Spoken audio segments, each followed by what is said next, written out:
आदाब। मैं अपराजित। आज हम जॉन एलिया साहब की एक बेचैन गज़ल को शेर बशेर सुनेंगे और फिर कठिन शब्दों के साथ साथ उस गज़ल के भीतर उतरने की कोशिश करेंगे। तो आइए शुरू करते हैं।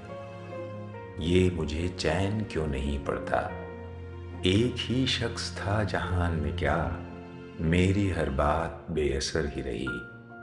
नुक्स था कुछ मेरे बयान में क्या, खुद को जाना जुदा जमाने से, आ गया था मेरे गुमान में क्या, खामोशी कह रही है कान में क्या, आ रहा है मेरे गुमान में क्या।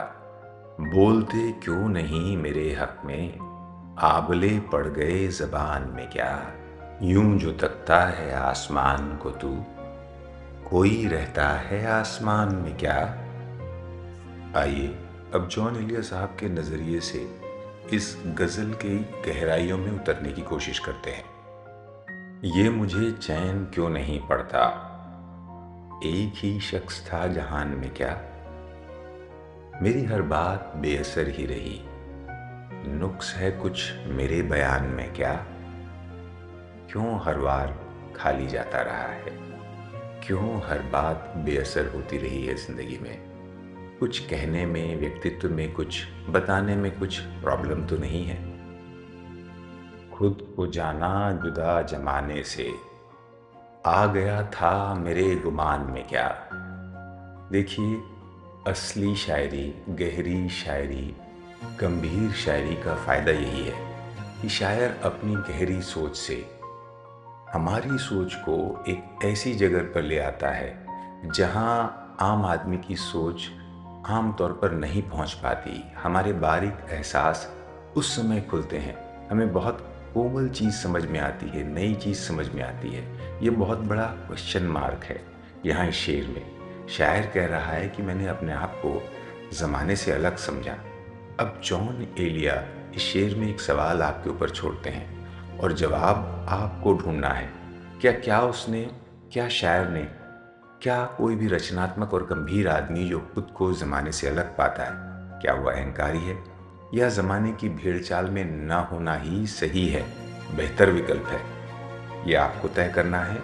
और इस तरह जॉन एलिया सिर्फ शेर नहीं कह रहे हैं, वो आपसे बात भी कर रहे हैं, कम्युनिकेट कर रहे हैं, संवाद कर रहे हैं। बोलते क्यों नहीं मेरे हक में, आबले पड़ गए ज़बान में क्या। आबले का मतलब फफोले।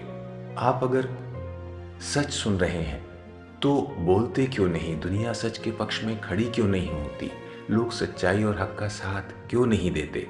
जब भी सच की बात आती है लोगों के मुंह पे ताले लग जाते हैं जैसे फफोली पड़ गए हों।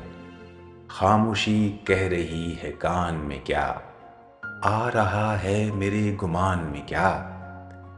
क्या जब आदमी चुप होता है, खामोश होता है, तो गैब से यानी ईश्वर के ग्रेस से नेचुरली कुछ आइडियाज़ दिमाग में आते हैं, डाउनलोड होते हैं। तो खामोशी कह रही है, जो खामोश नहीं होगा उसे उसके अंदर के हायर सेल्फ की बात सुनाई भी नहीं पड़ेगी। इसीलिए शायर इम्पॉर्टेंट है, इसीलिए लेखक महत्वपूर्ण है, क्योंकि वो किसी और दुनिया से उन बातों को खींच कर ले आता है जहां आम तौर पर साधारण आदमी नहीं पहुंच पाता।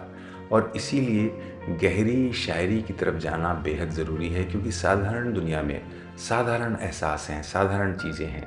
असाधारण होने के लिए, ज़्यादा संवेदनशील, ज़्यादा बेहतर मनुष्य होने के लिए ऊंची शायरी, गंभीर शायरी, अच्छी कविताओं, अच्छे साहित्य की तरफ जाना ज़रूरी है।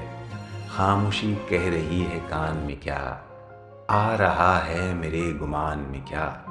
जब ऊंची बातें, अद्भुत बातें सूझती हैं तो खुद पर ही गुमान होने लगता है, खुद पर ही एक तरह का अहंकार होने लगता है, क्वेश्चन मार्क हो जाता है कि मैं इतना अच्छा कैसे सोच सकता हूँ, एक आदमी इतने प्यारे शेर कैसे कह लेता है, कहाँ से आती है उसके दिमाग ये बातें। वो मिले तो पूछना है मुझे, अब भी हूँ मैं तेरी अमान में क्या। अगर वो मिलेगा तो ये बात पूछना चाहूँगा मैं। अमान का मतलब होता है कि तेरी छत्र छाया में हूँ क्या, तेरी केयर में हूँ क्या। वो मिले तो ये पूछना है मुझे, अब भी हूँ मैं तेरी अमान में क्या।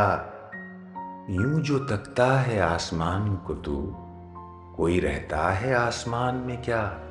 फिर यहाँ एक सवाल है और जवाब आपके जहन में गूंजे।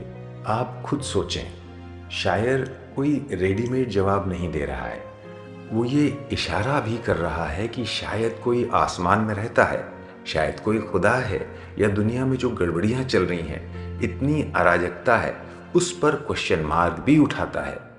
यूं जो तकता है आसमान को तू, कोई रहता है आसमान में क्या। जिंदगी की पाठशाला में ये लम्हे आपने जॉन एलिया से ज़िंदगी का ये महत्वपूर्ण सबक उनकी इस गज़ल और इन शेरों के बहाने सीखने के लिए जो समय निकाला, उसके लिए आपका तहे दिल से शुक्रिया।